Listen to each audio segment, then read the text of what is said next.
Hello BookTube. Today I'm going to be doing Josh's Bread book tag.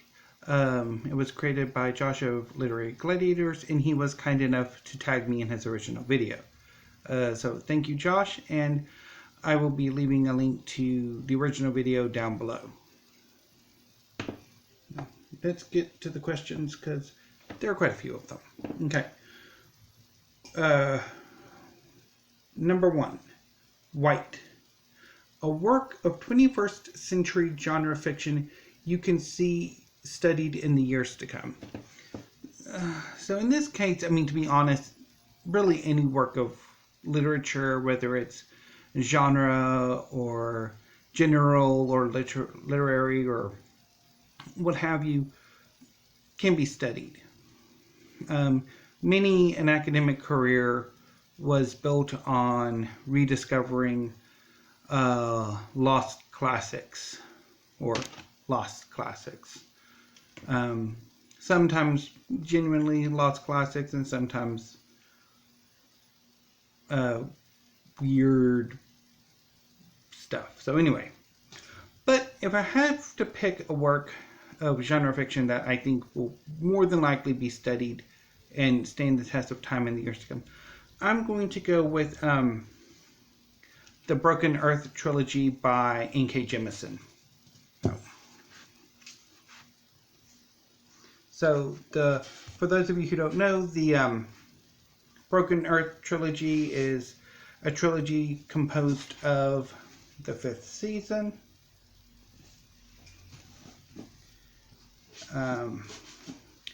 the Obelisk Gate, and the Stone Sky, all three of which have won N.K. Jemisin the Hugo Award for Best Novel 3 years in a row. 3 years in a row. So I definitely think these will be works that will be studied in the years to come. I haven't read them myself yet. Well, I tried the 5th season a few years ago and it didn't really connect to me at the time. I'm going to try it again, even though, yeah, I read The Killing Moon and I didn't get on with it. So I'm going to try again with The Broken Earth and see how I make with it. But I'm pretty sure there's avenues of critical and scholarly inquiry that can be made. So question number 2. Whole Wheat. A work you are reluctant to read, but feel you need to read at some point. So I don't have anything to show you, but I do have a bit of a conundrum that this question does brilliantly segue into, and that is, so 2 weeks ago, or maybe more, I filmed a video talking about some reading projects I wanted to do. And while a lot of what I talk about, what I have read, is science fiction and fantasy, I sometimes get these urges, a desire to read more literary fiction. And the reading project, the American 20, Around the World in 80 Books, the Revisit, Second Chances, are generally, I mean, they're all going to be more literary or general or realistic fiction. And I'm finding myself rather leery of actually buying any of these books, that I'm in one of my periodic wanting to shop but not necessarily really wanting to get them, or I'm in a period of indecision.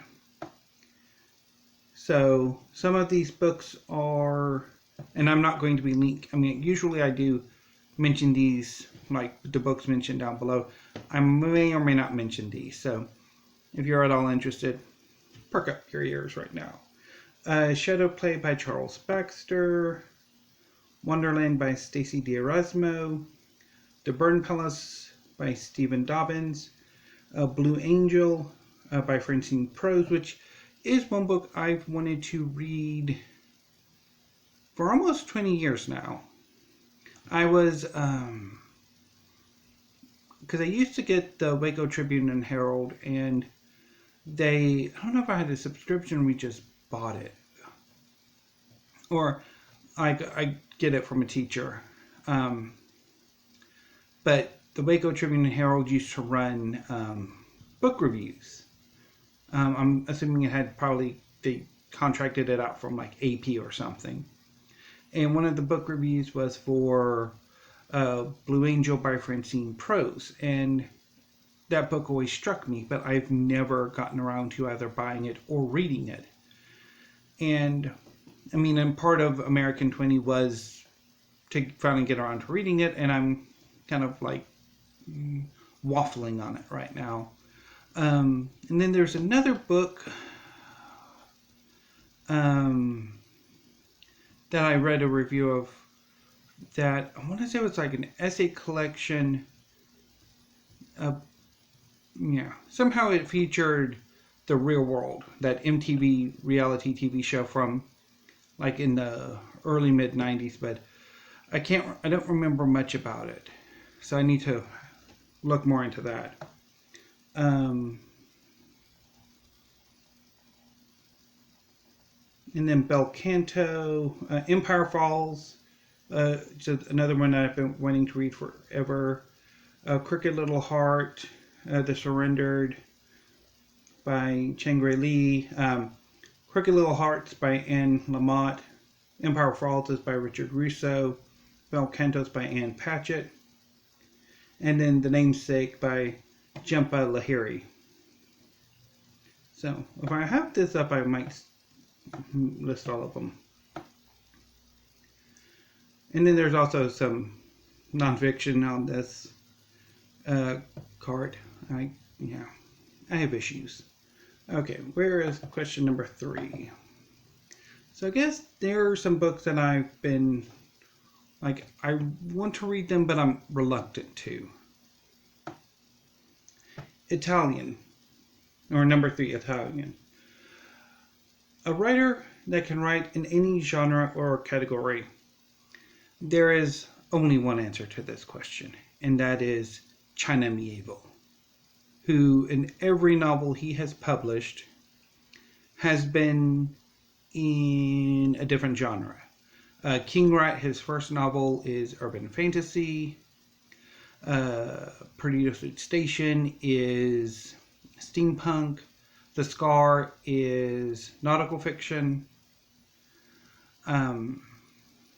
Iron Council is Western, or weird Western.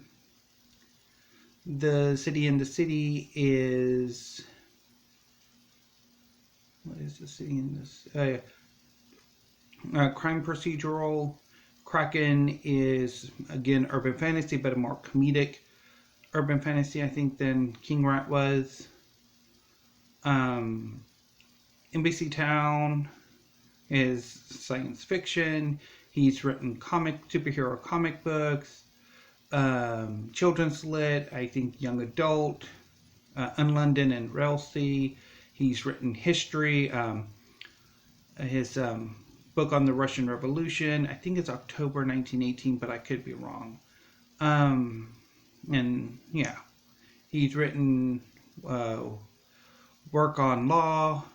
So China Miéville's writing is incredibly diverse, generically speaking. Number 4, garlic. Which genre or category would you argue has the most versatility, and why? This one is rather tough because, I mean, what exactly do you mean by genre?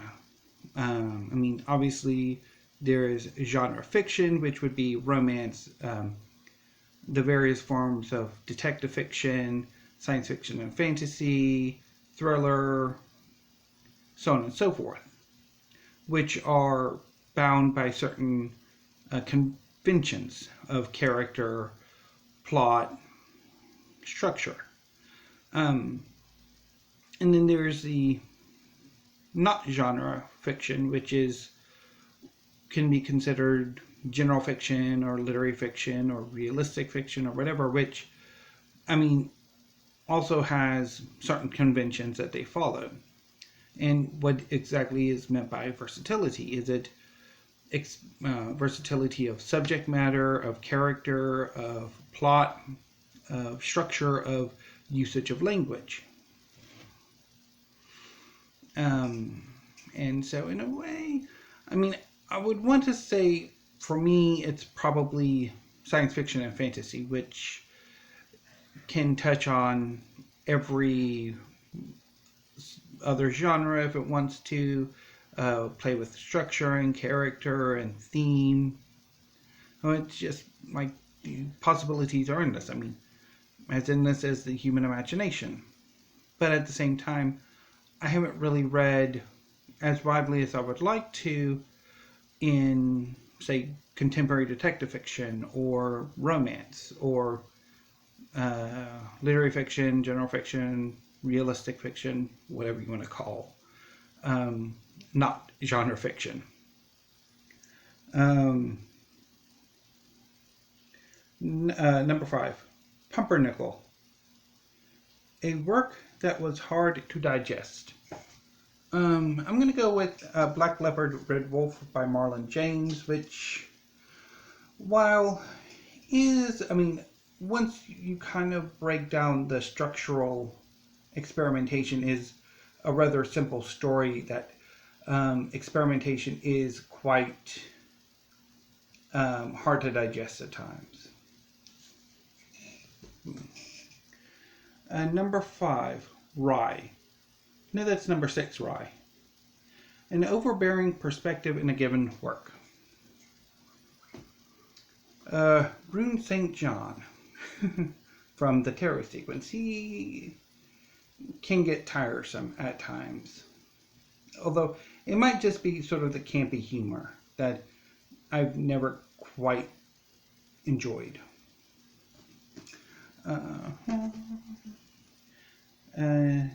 Number 7, Sourdough. A writer whose works are usually cynical. Joe Abercrombie, although really any sort of grimdark fantasy can get incredibly cynical. 8, Banana. A character that made something out of a given situation. Rune St. John from the Terror sequence, who, as much as I like to harp on my annoyance with his character and his narration, did manage to pull off an amazing feat in The Hanged Man. He basically managed to build a competing coalition of other nobles, other arcana, and used that coalition to ultimately defeat the Hanged Man and raise himself up into pretty much raise himself into the position he was born to, or should have been had his house not fallen. Although, that could raise questions about the world building, but that achievement was pretty cool. Number 9, Chala. I'm hoping I'm pronouncing it right. I could be wrong. I think it could be Hala. A work that helped you develop a better understanding of Judaism. I don't have anything here that really fits the bill.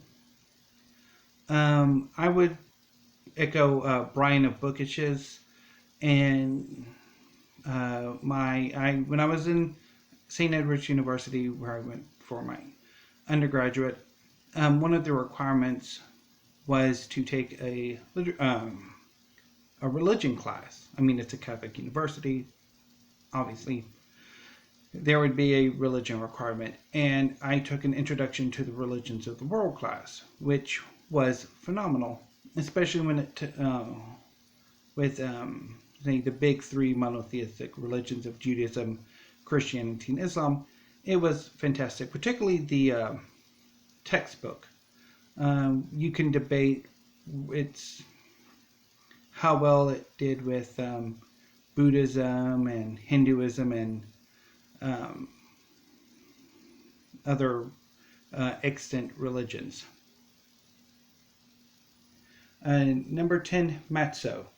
A work that reminds you about the importance of modesty. The Lord of the Rings. The hobbits are an incredibly modest people, and to a certain extent, one wonders if the modesty of the hobbits isn't one of the character traits they have that allows them to better resist the pull of the One Ring compared to others. Although, that said, except for Isildur, nobody has actually, except for hobbits or proto-hobbits, have actually possessed the One Ring. No elves have, no other humans or men have, no Maiar have. So, whether or not, the corrupting influence may or may not necessarily be deserved, since nobody else but hobbits have possessed the ring since Isildur lost it.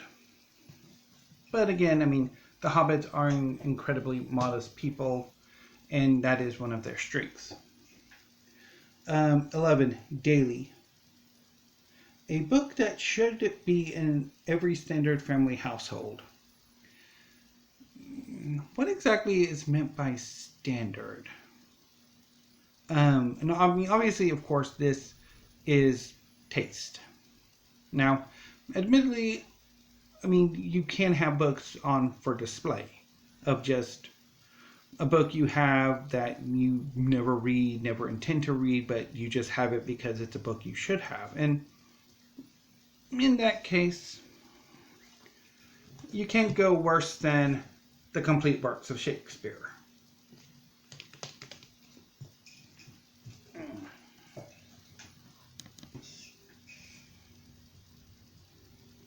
Number 12, Baguette.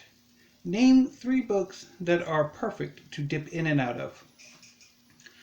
I think, generally speaking, short story collections, omnibuses, and anthologies are perfect because you don't need to read them all the way through. They're, obviously composed of self-contained stories, either short fiction, novels just bound up into one volume, or collections of whatever's like short fiction, longer pieces, nonfiction, whatever. And for the 3 I selected, I went with 3 science fiction and fantasy anthologies. The Big Book of Classic Fantasy by the Vandermeers, or edited by the Vandermeers.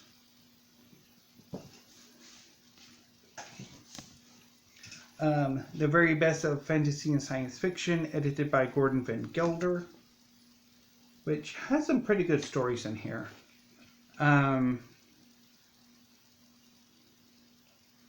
Once I find the table of contents.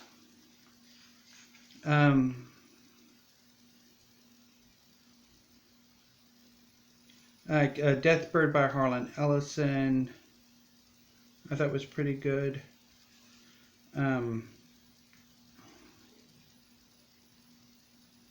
The Gunslinger by Stephen King, I quite enjoyed.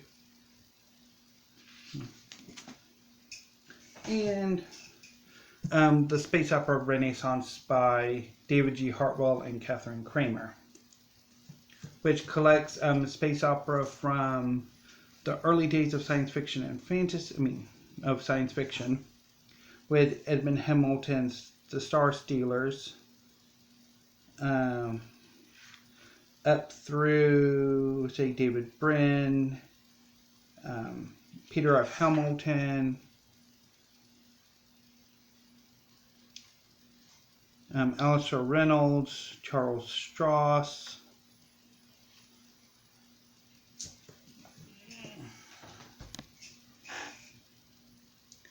Okay, number 13. Olive Garden Breadstick. You know, I've never been to Olive Garden. An unexpectedly great book you read this year. I cannot comment on whether or not Olive Garden is a great restaurant. Probably depends upon the local, like the individual franchise. Anywho, but an unexpectedly great book you read this year.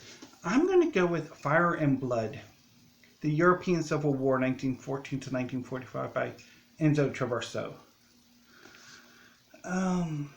This is a work of history. It is incredibly dense, incredibly theoretical, and it is just brilliant. And when I just saw that it was going to be incredibly dense and theoretical, I was thinking, is this really for me?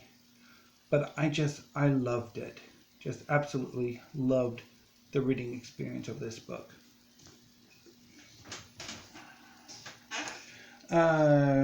14. What is your favorite kind of bread? I really like garlic bread. Most of all is my favorite. And whole wheat. There's this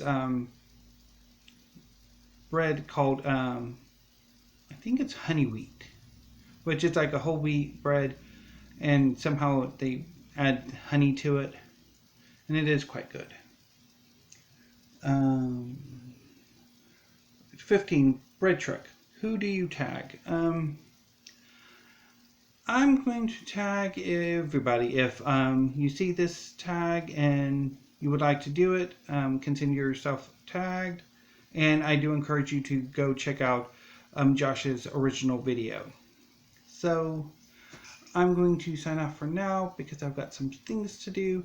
And I will see you hopefully tomorrow with another video. Thank you, BookTube, and have a great day and stay safe.